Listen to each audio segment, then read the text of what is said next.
और बच्चे आ गए, हाँ आ ही गए ऑलमोस्ट सब। हाँ जी, तो अब 7.25 क्वेश्चन आप देखें। 7.25 में प्रेशर को डिक्रीज किया गया है, और जहां प्रेशर डिक्रीज होता है तो रिएक्शन वहां शिफ्ट करनी है जहां ज्यादा मोल्स हो। तो 3 पार्ट है 7.25 बैक एक्सरसाइज में। तीनों पार्ट मुझे लगता है आप उम्मीद से देखिए, कर सकते हैं। सामने मेरी किताब खुली है, मैं भी चेक कर लेता हूँ, कोई ऐसा पार्ट ना हो जो आपसे ना हो जाएंगे सारे। ठीक है, तो उम्मीद करता हूँ ये भी हो गया। सर अब 5th पार्ट फॉरवर्ड होगा ना? बेटा 5th पार्ट 7.26 का कह रहे हो आप, बेटा बैकवर्ड होगा ना। अच्छा प्रेशर, हाँ प्रेशर बढ़ाने से जहां कम मोल्स होते हैं वहां जाती है रिएक्शन। 5th पार्ट में रिएक्टेंट साइड में 0 मोल्स हैं, क्योंकि वहां सिर्फ सॉलिड लिखा हुआ है, और प्रोडक्ट साइड में 1 मोल गैस का भी है। तो 1 और 0, तो कम मोल्स इधर है ना, तो बैकवर्ड आएगी ना।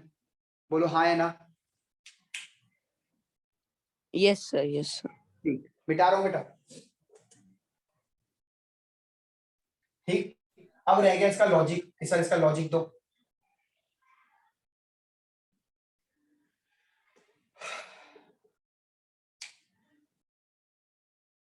चलो अब इसका लॉजिक सुनो ध्यान से। लॉजिक आपको पता नहीं इतना याद है कि नहीं, कि प्रेशर इज इक्वल टू होता है, या पीवी इज इक्वल टू होता है एनआरटी, और यहां से P इज इक्वल टू होता है N by V R T. NRT/P। हाँ, और ये हमने रिलेशन प्रूफ कर रखा है कि pressure yes directly sir, proportional होता है मोलारिटी की कंसंट्रेशन RT। हाँ, तो मान लीजिए R कांस्टेंट होता है, टेम्परेचर आपका फिक्स है इस पूरे प्रोसेस में, है ना। ऐसा तो नहीं है कि अलग अलग टेम्परेचर पे आप रिएक्शंस कर रहे होगे। जहां आप लैब में बैठे हैं तो वहां एक ही टेम्परेचर होगा पर्टिकुलर, उसी का आप रिएक्शन कर रहे होंगे। तो अगर बेटा R कांस्टेंट T कांस्टेंट, तो P डायरेक्टली प्रोपोर्शनल हो जाता है कंसंट्रेशन के। अब P अगर कंसंट्रेशन के डायरेक्टली प्रोपोर्शनल है, तो अगर प्रेशर आपने बढ़ा दिया रिएक्शन का, तो सभी का कंसंट्रेशन बढ़ जाएगा। ध्यान से मेरी बात सुनिएगा, मैं आपको एक वैल्यू देकर समझाना चाह रहा हूं। अगर प्रेशर बढ़ाओगे तो कंसंट्रेशन सबका बढ़ जाएगा। देखो कैसे, मान लो एक रिएक्शन है ये वाली, ठीक है, ये वाली रिएक्शन है, और लेट्स से 2 अमोनिया, ठीक है जी। ये रिएक्शन एक बैलेंस है। अब मैंने क्या करा, एट इक्विलिब्रियम, एट इक्विलिब्रियम ये थे 3 मोल, ये थे 6 मोल, ये थे 9 मोल। ये मोल लिख रहा हूं, मोल। और वॉल्यूम कितना था, 1 litre 1 litre 1 litre 1 litre 1 litre 1 litre. अगर मैं आपसे कहूं कि यहाँ पे के बताओ, के, तो आप यहाँ का के बताओगे कैसे? आप कहोगे सर 9 इंटू 9 अपॉन में 3 इंटू 6 इंटू 6 इंटू 6। भाई ये 3 बार है ना, तो 3 बार लिखोगे। ये 1 बार है तो 1 बार लिखा, और ये 2 बार है तो 2 बार लिखा। मैंने 1 1 हटा दिया क्योंकि उसका कुछ फायदा नहीं है। अब आप इसे सॉल्व करना, आंसर आएगा 4/243। आई थिंक सो, चेक करना एक बार, यही आएगा क्या? जी सर। नहीं ये नहीं आएगा, ये आएगा सर 1/8 आएगा।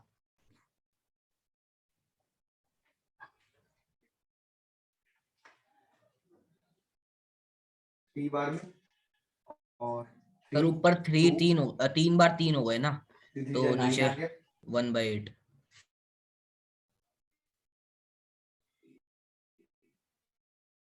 9 हो गया, नीचे 6 6 36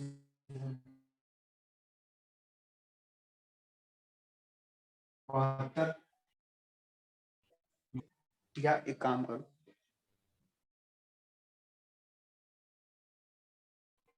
चलो ऐसे कर लो, कोई बात नहीं, 1/8, ठीक है। अब सुनो ध्यान से, अब आपने क्या करा, प्रेशर को बढ़ाया, ठीक है, प्रेशर को इंक्रीज करो।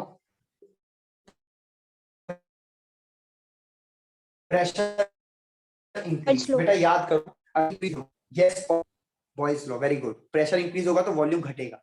तो अगर पहले वॉल्यूम 1 1 लीटर था सबके लिए, तो अब वॉल्यूम कम हो जाएगा। कितना कम करें, तो 0.5 कर ले।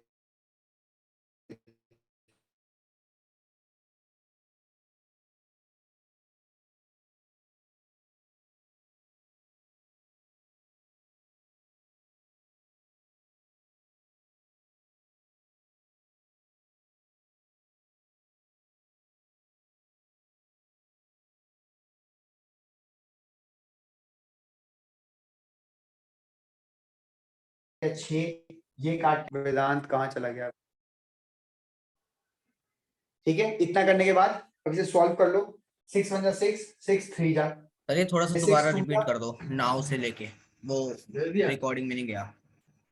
ठीक है बेटा, प्रेशर बढ़ा रहा हूं मैं, यहाँ तक के करने 1/8 आ गया। अब प्रेशर बढ़ा रहा हूँ तो वॉल्यूम घटेगा बॉयस लॉ के हिसाब से। अब वॉल्यूम घटाना है तो 1 लीटर पहले था, घटा के कर दिया 0.5। तो अब इक्विलिब्रियम पे कितनी कंसंट्रेशन हो गई? 3/0.5, 6/0.5, 9/0.5। पॉइंट पॉइंट पॉइंट हटा के ऊपर 10-10 लगा दिया और काटा पिटी करके 6, 12, 18 आ जाएगा। अब जो निकालूंगा उसको क्यूसी कहूंगा, केसी नहीं कहूंगा।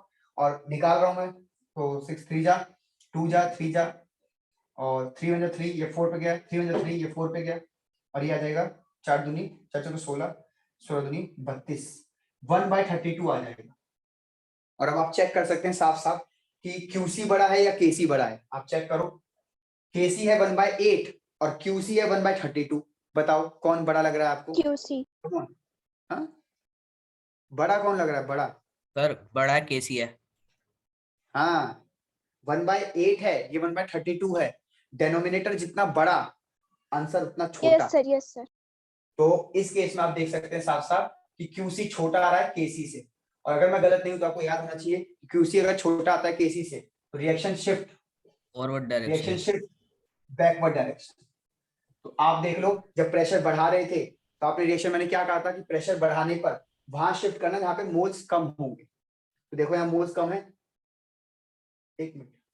अच्छा, फॉरवर्ड होती है सर अगर क्यूसी छोटा होता है तो। हाँ सॉरी यार, ये वही मैं कहूँ कैसे गड़बड़ हो रही है। एक्चुअली में मेरा दिमाग कहीं और जा रहा है, मुझे 9 बजे कहीं जाना है, मेरा दिमाग वहीं चल रहा है कि वहां जाना है वहां जाना है, इसलिए थोड़ी चीजें गड़बड़ हो रही है। कोई बात नहीं, सब कुछ सेम ही है, वैसा ही है। तो क्यूसी छोटा है केसी से तो रिएक्शन फॉरवर्ड जाती है। अब ये देखो, ये लॉजिक कहता है और मैंने आपको कंक्लूजन देखो क्या बताया था। प्रेशर बढ़ाने पे रिएक्शन वहां शिफ्ट करना है जहाँ पे मोल्स कम हो। तो देखो यहाँ पे मोल्स 4 हैं, 3 इसके 1 इसके, 4 हो गए। यहाँ पे 2 है तो कम इधर हुए तो फॉरवर्ड भगेगा। और देखो लॉजिक भी क्या लिख के आए हो? फॉरवर्ड। तो ये था इसका लॉजिक और ये था इसका सीधा सीधा रिजल्ट। तो लॉजिक पेपर में नहीं पूछेंगे, आपसे सीधा रिजल्ट पूछेंगे। तो इसका स्क्रीनशॉट लीजिए, बढ़ते हैं फिर आगे।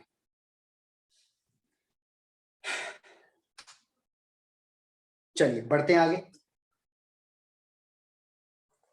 अब यहीं पे मैं क्या कर रहा हूँ, सेकंड केस बढ़ा देता हूँ आपके लिए। देखो, अब मैं प्रेशर को घटा रहा हूँ। अगर प्रेशर को घटाऊंगा तो वॉल्यूम बढ़ेगा। तो वॉल्यूम अगर 1-1 लीटर था तो अब आप क्या करना, एट इक्विलिब्रियम अब आप 2-2 लीटर कर दो। तो 3/2, 6/2 एंड 9/2। और अब इसका क्यूसी निकालूंगा तो 9/2 इंटू 9/2 अपॉन में 3/2 इंटू 6/2 इंटू 6/2 इंटू 6/2। ठीक है, 2 से 2 जो कट गया, ये 2 और 2 ऊपर चला जाएगा तो 9 इंटू 9 इंटू 4, नीचे रहेगा 3 इंटू 6 इंटू 6 इंटू 6 और 3 कम 3, ये 3 पे जाएगा, फिर 1 पे ये 2 पे जाएगा, सर ये 4 टाइम्स 2 पे केसी हो गया ना, तो 4/8 हाफ। ये हो जाएगा। बेटा मेरी मैथ्स इतनी तेज नहीं है, मैं थोड़ा सा स्लो कर पाऊंगा। ये 1/2 आ रहा है मेरे हिसाब से। Yes sir. तो आप देख सकते हैं कि क्यूसी इस केस में बड़ा आ जाएगा और क्यूसी अगर बड़ा आ गया तो रिएक्शन कहाँ जाएगी? बैकवर्ड। तो मैंने वही कहा था कि प्रेशर कम होगा तो रिएक्शन वहां शिफ्ट करना है जहां ज्यादा मोल्स होंगे। प्रेशर कम किया तो देखो आप बैकवर्ड लिख रहे हो लॉजिक से और आ जाओ कंक्लूजन से, तो 3 और 1 4 मोल इधर है, 2 इधर है, तो ज्यादा इधर है तो रिएक्शन ऐसे आएगी पीछे। तो ये था कंक्लूजन। तो स्क्रीनशॉट लीजिए, बढ़ते हैं आगे। चलिए ठीक, अब आज के लिए इतना ही करेंगे। अब हमारे 2 कॉन्सेप्ट और रह गए, एक टेम्परेचर का इफेक्ट और एक रह गया हमारा इनर्ट मटेरियल। तो ये भी 10 मिनट 15 मिनट मतलब 25 मिनट लगेंगे इनके भी। और अगली क्लास हमारे लिए ध्यान से सुनिएगा, बहुत इंपॉर्टेंट है। अगली क्लास में 1 आवर की जो क्लास होगी इसमें से 10-15 मिनट में टॉपिक खत्म हो रहा होगा, जिसमें साक्षी आपको आना पड़ेगा क्योंकि क्लास में आज मैंने खत्म करा दिया। ऑफलाइन क्लास में आज ये खत्म हो चुका है, तो अंसा आपको भी आना पड़ेगा बेटा, ऑफलाइन क्लास में ये खत्म हो चुका है। ऑफलाइन क्लास में अगली क्लास से आयनिक इक्विलिब्रियम शुरू होने वाला है। तो आपको वहां आयनिक इक्विलिब्रियम शुरू करना है और यहाँ पे चीज पढ़ के जानी है।